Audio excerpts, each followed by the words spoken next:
विषय चल रहा है ईश्वर का किस प्रकार से ध्यान करना योग्य है। इस विषय को आगे बढ़ाते हुए हम सभी मनुष्य जाति को, जो हम सभी से ज्ञान में अधिक हैं, सत्य हैं, परमात्मा के नज़दीक हैं, उन्हीं सभी ऋषियों मुनियों के ज्ञान का आश्रय लेकर के आगे बढ़ना होता है। जिन ऋषियों मुनियों ने परमात्मा का साक्षात्कार करने के उपरांत परमात्मा की बनाई सृष्टि में परमात्मा के द्वारा दिए गए ज्ञान को ग्रहण करके मानव मात्र के कल्याणार्थ जो उपकार किया है, उस उपकार को स्वामी दयानंद सरस्वती जी ने ऋषियों के मतानुकूल ही आगे बढ़ाने का प्रयास किया है, ताकि विश्व में संपूर्ण शांति, सुख और समृद्धि को सभी मनुष्य प्राप्त हो सकें। इस प्रकरण में जो विषय लिया जा रहा है वह मानव मात्र के लिए दोनों वक्त संध्या करने का प्रकरण है, जिस प्रकरण में यह विषय चला हुआ है अघम अर्षण मंत्रों का, जिसमें परमात्मा से प्रार्थना की जाती है कि हे परम पिता परमात्मा, हम सभी के अंदर कोई पाप करने की वृत्ति उत्पन्न न हो, इसके लिए परमात्मा का ध्यान किया जाता है। और उस प्रकरण में अघमर्षण के तीसरे मंत्र का आधा भाग हम जान चुके हैं और आगे के भाग को अब जानने का प्रयास करते हैं कि किस प्रकार से हम पाप की वृत्तियों से बच सकते हैं। जैसे परमात्मा किसी पाप में लिप्त नहीं होता, हम सब उसी का ध्यान करते हुए इन पापों से कैसे बचें, इस विधि को वेद के अनुसार ऋषियों ने हम सभी के बीच में रखा है। जो मंत्र इस प्रकार से है, ओम सूर्याचंद्रमसौ धाता यथा पूर्वं कल्पयत् दिवं च पृथिवीं च अंतरिक्षमथो स्वाहा। इस मंत्र के आधे भाग को हमने पहले ही जाना हुआ है। सूर्या चंद्रमसौ धाता, सूर्य और चंद्रमा दोनों को परमात्मा ने उत्पन्न किया और इनको धारण भी किया है। यथा पूर्वम कल्पयत, और इससे आगे और विस्तार पूर्वक बात है, जैसा इस सृष्टि का पूरी की पूरी का, चंद्रमा और सूर्य तो हमारे नज़दीक है, इसलिए हम इन सभी को मंत्रों के माध्यम से जानते हैं, वरना पूरा का पूरा ब्रह्मांड जैसा पहले कल्प में रचा था, वैसे ही अब भी रचा है और आगे भी परमात्मा वैसे ही इसको रचेगा। इस बात से यह भी सिद्ध होता है कि परमात्मा का ज्ञान में कोई परिवर्तन किसी भी कल्पांतर में नहीं होता।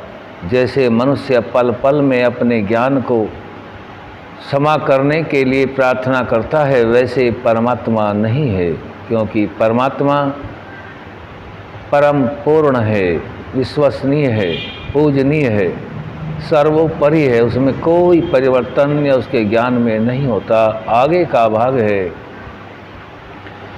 दिवं च पृथिवीं च अंतरिक्षम अथो स्वाहा। दिवम का अर्थ है कि उसने दिलोक उत्पन्न किया है, दिलोक च पृथ्वी और धरती को, दिवम जो प्रकाश में जितना भी रूप है उस सभी को परमात्मा के द्वारा उसी के सामर्थ्य से उत्पन्न हुआ ऋषि और विद्वान लोग हम सभी को समझाते हैं। पृथ्वी को और अंतरिक्ष को जो बीच में पोला भाग है उस सभी को उत्पन्न किया।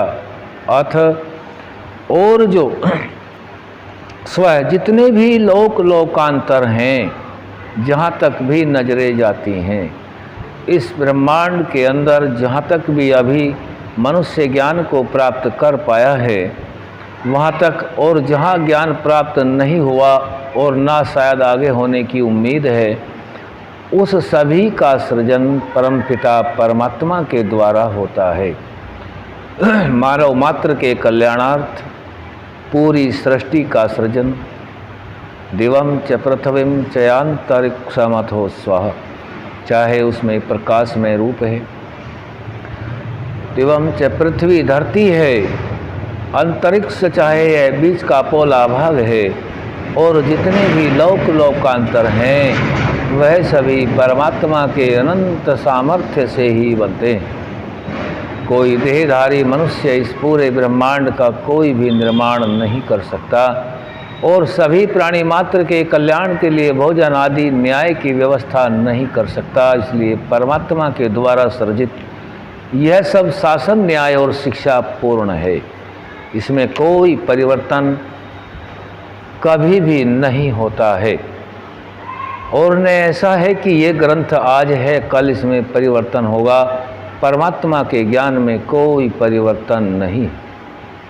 हम सभी को यह विशेष बात याद रखने योग्य है, जब परमात्मा के ज्ञान में परिवर्तन पूरे ब्रह्मांड को बनाने में नहीं होता है, और अल्प बुद्धि मनुष्य जो कम सामर्थ्य वाला आत्मा होता है, वह अपने को अधिक सामर्थ्य वाला मानकर परमात्मा को भी वैसा ही जानकर के भ्रम में फंसता है।